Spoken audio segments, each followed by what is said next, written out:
Welcome to Business Line's State of the Economy podcast, where you'll find insight, analysis, and the story behind the numbers. Hi, dear listeners. This is Raja Simhan. Welcome to the State of the Economy podcast. India's logistics sector is on an upbeat mode, providing significant opportunity for job creation and workforce development. The upbeat economic growth and the government's focus on local manufacturing have boosted the demand for logistics in India, with a staggering increase from 11 million square feet in the year ago period to 13.5 million square feet in January to March 2024. In this episode, we are going to discuss the logistics sector and the kind of employment opportunity it provides across the country, especially in the Tier 2 and Tier 3 cities. Dhriti Mahanta, Vice President and Chief Business Officer of TeamLease Degree Apprenticeship, will share his insights on the logistics sector and the job opportunities it provides to thousands of people, especially youngsters, both men and women. Let's listen to what Dhriti Mahanta has to say. Thanks, Dhriti, for joining us in this podcast. Maybe you can give a perspective on the logistics sector itself, how big it has been in the last few years, and also some reasons why this sector seems to be quite upbeat. Hi, Raja. Thank you so much for this particular discussion. I'll just give a brief on what I do. I am Dhriti Mahanta. I head the degree apprenticeship with TeamLease. So you can say last 10, 12 years, we have been working in this particular space, which is apprenticeship, or we call it skilling ecosystem. As on date, we have more than 9 lakh apprentices or trainees, which we have enrolled in different sectors across 600 employers working with us in terms of the scaling programs, which is in different nature. If I come to a sector like logistics, why logistics play a very important role? I'm sure you know, 1.5 year back, government initiated a project which is called Gati. There's a gadget which came, which talk about Gati as one of the important landmark, you can say, gadget or initiative by government, which actually related to logistics. The economy like India, which is growing, I think logistics play a very important role in terms of, like, if I see today, e-commerce has a correlation with logistics.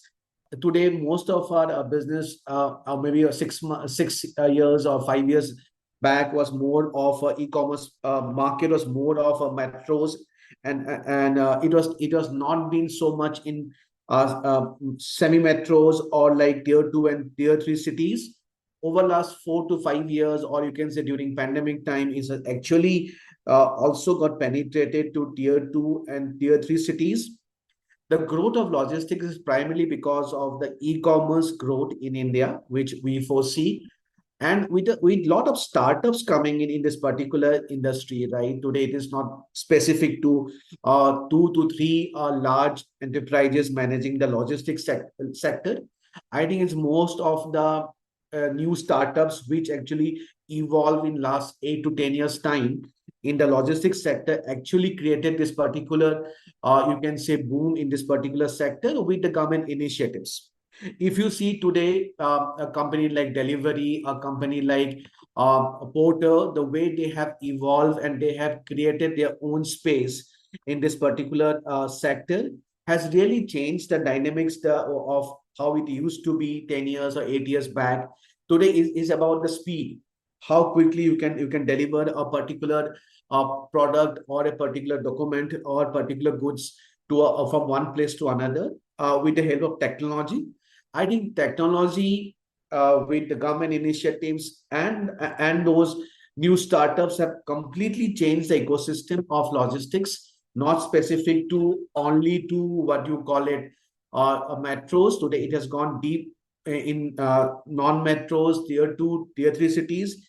If I talk about like today cities like, if I say Chandigarh, today cities like Hosur, Nashik, Indore, Jaipur, Coimbatore, Vadodara, these are the few cities where there's a huge boom for logistics. Because these are the cities which you can say is situated in such a way it can cater to a large portion of the nearby states and nearby locations. These are strategic, you can say, in nature in terms of logistics as a sector.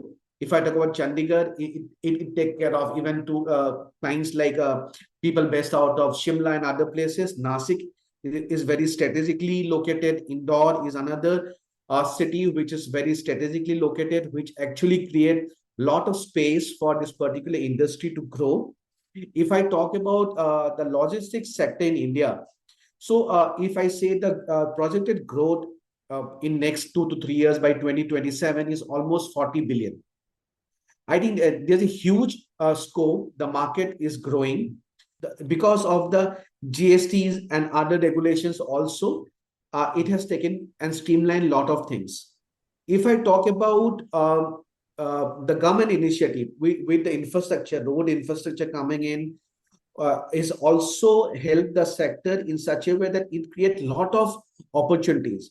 The sector itself have evolved and created a lot of workforce or jobs which is required, both in technical and non-technical in nature. Around 70% of the jobs which are now available in the logistics sector because of this change in the landscape has created a huge requirement. Plus, there's a lot of technical requirement also. Today, I talk about a technology like blockchain. Today, I talk about a technology like AI. All these are part of this particular sector itself. Blockchains play very extreme role in terms of logistics sector.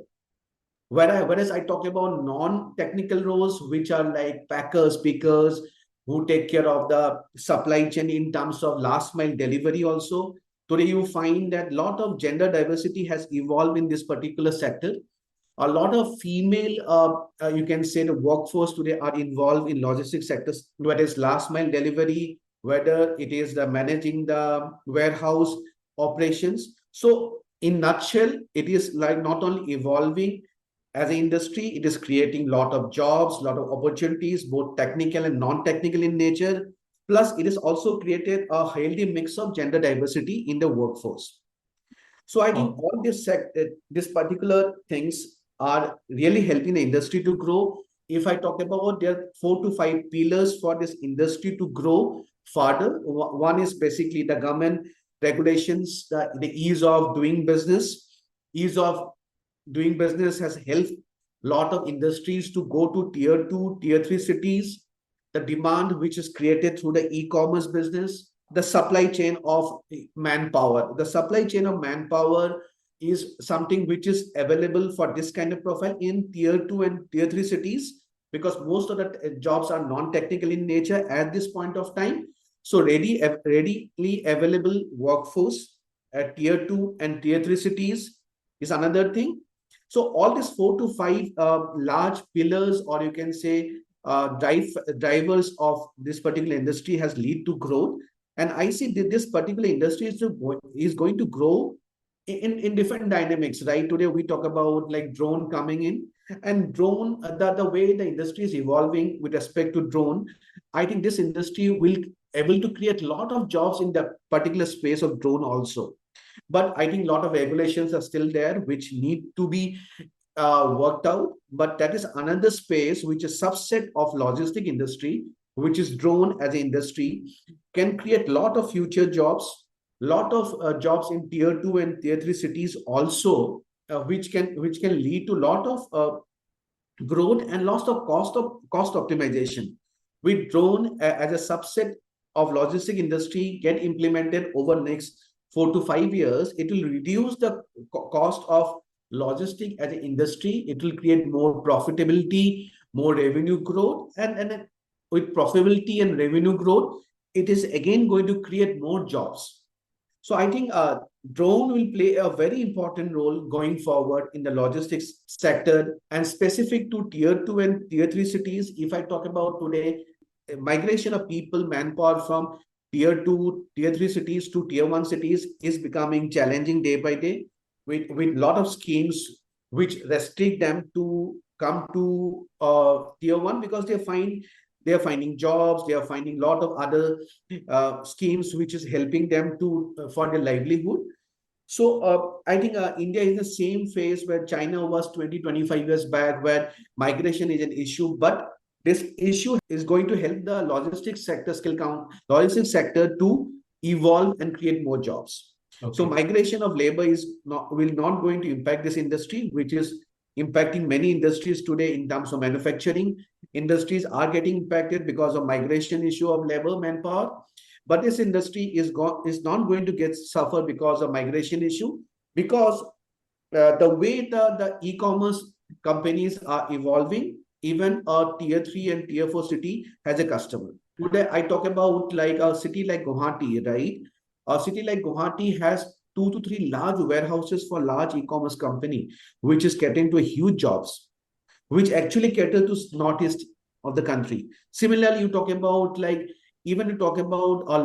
a warehouse in Leh. So all these things are evolving, which is creating a lot of space for people to get employed in this particular sector. Okay, great. You did talk about the migration. This is an issue, in fact, when people coming from tier 2 to tier 3 cities working in warehouses and logistics space in Chennai or maybe Bombay or Delhi. I think there is now opportunity for these people to work in their own places, right? Absolutely. If you Okay. see the wages of a person coming and working in a manufacturing setup in Chennai from, say, Bihar or Odisha, you get the same kind of wages in their own state, maybe in logistics. But is there any difference in terms of the working environment between a city or maybe a tier 2, or is it all the same? And how companies need to train these people, because it's completely training in a place like Chennai could be different from training somebody in, say, Dindigul No, or I Salem, don't or is agree. it maybe I may be The wrong? fundamentals of training remain the same for any organizations, right? The KRAs, or you can say deliverables of a particular person working in a warehouse or last mile delivery, the fundamentals remain the same, right? Mhm. You talk about productivity part of it, that may be a little bit of up and down, plus minus as compared to tier 2 and tier 1 cities or tier 3 cities, but the deliverables, the outcome remain the same. Okay. But do we have enough people in tier 2 and tier cities? Absolutely. Today, you can find a 12 pass guy who's ready to work in a warehouse kind setup than a person in Delhi who is 12 pass. Okay. But is there some kind of a data you have? Like, say, so many people are, so many million people may join this sector over a period of, say, 5 years, something So, which you have yeah, identified? yeah, so not specific to a city or a state, but when you talk about the overall growth of the logistic as an industry and tier 2 and tier 3 cities, see, as I told you, it will be 40. As I told you, there's a huge jump. If I throw the data, which is like, if I talk about in next by 2027, the CAGR will be 17%. And this is not possible until these people are catered in tier 2 and tier 3 cities. So 40 billion growth of 40 billion projected market size of warehouse today under logistics sector cannot be limited to 4 or 5 large metros. It is basically semi metros and tier 2 and tier 3 cities only.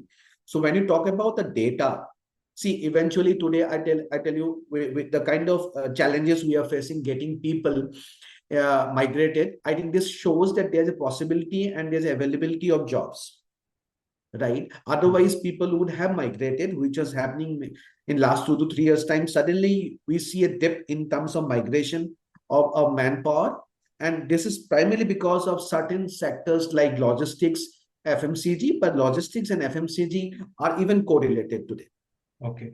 You did talk about the technology part, which is becoming crucial for this sector.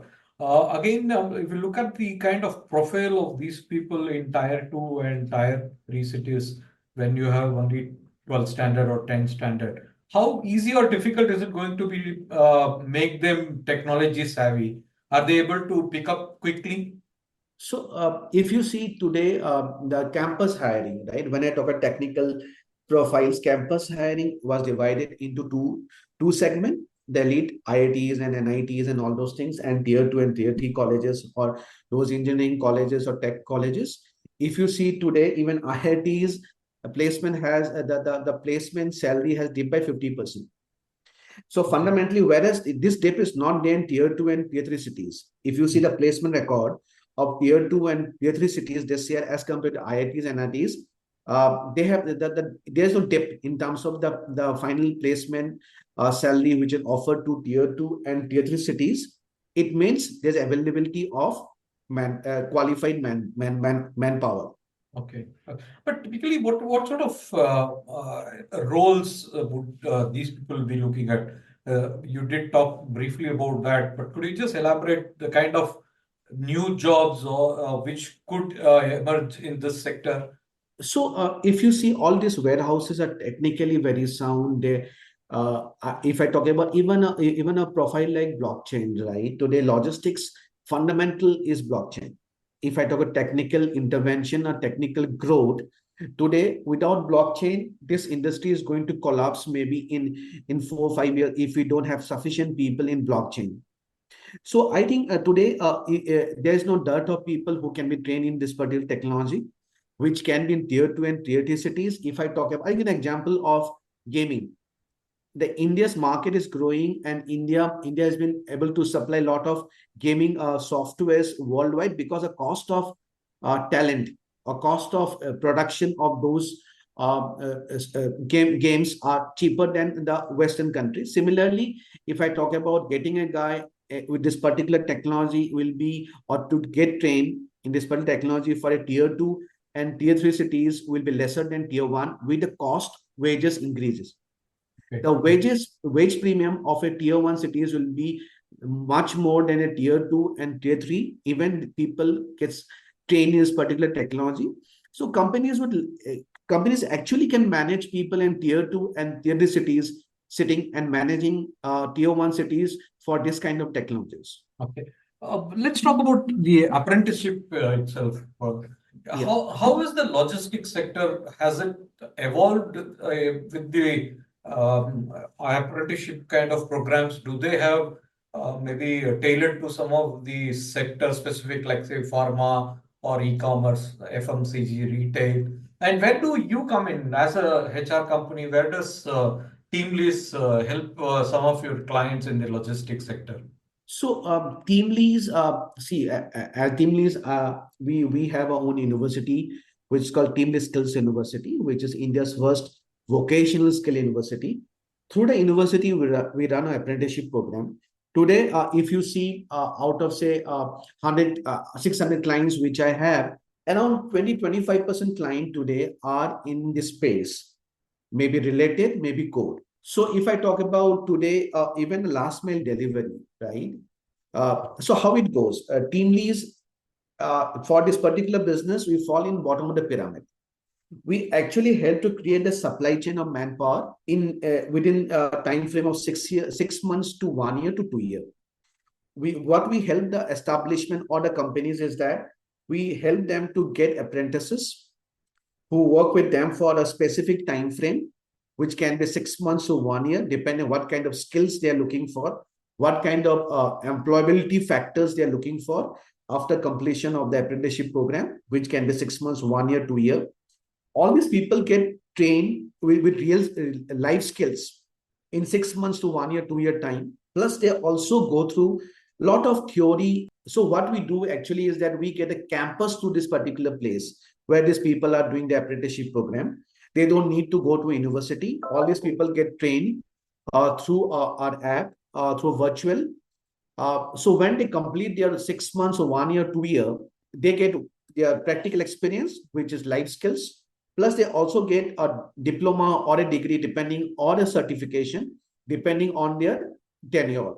Today, if I talk about, I have a program which is 3 years program, which a 12+ person who join as a apprentice in a logistic company, he can be an apprentice for 3 years. When he completes 3 years of apprenticeship program, he can be a degree apprentice. He will get a degree from a legitimate university in 3 years time, with a specialization in any of the domain or we can say subsector of logistics. maybe drone, maybe CRM, customer relationship management, or all those other job specializations which we have. If he's looking for less than 3 years, he can be a diploma, he can be a certificate holder.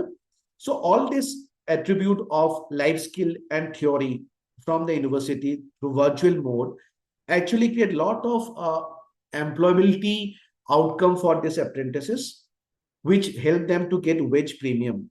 Today, I tell you 75% of my apprentices get absorbed by the company itself. They don't need to go out and look for a job with a 27% of wage premium. Suppose somebody joining at 15,000 rupees as a stipend for an apprenticeship program, he get this wage premium once he complete his apprenticeship program.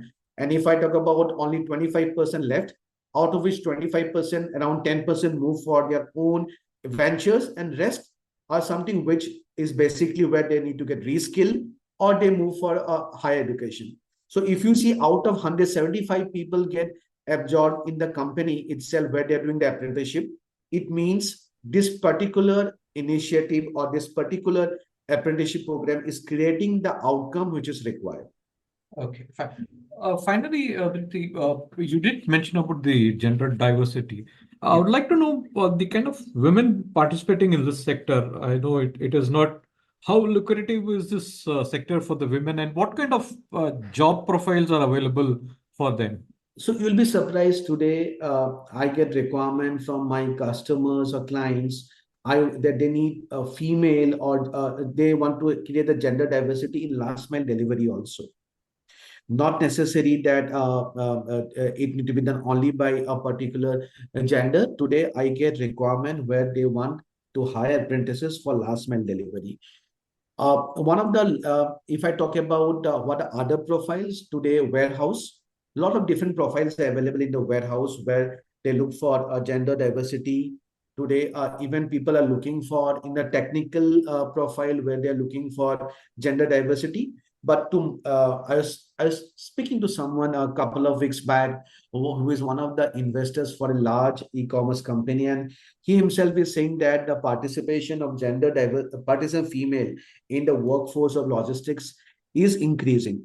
So I think there's a lot of space for the female female apprentices in this particular space because they are, as per organization, they are more punctual, they are more productive, the outcomes are much better. No biasness to any other gender, but they find the outcomes of this particular category is making a lot of sense to them. Thanks, Dhriti. It was great for you to join us in this podcast. Thank you. Thanks.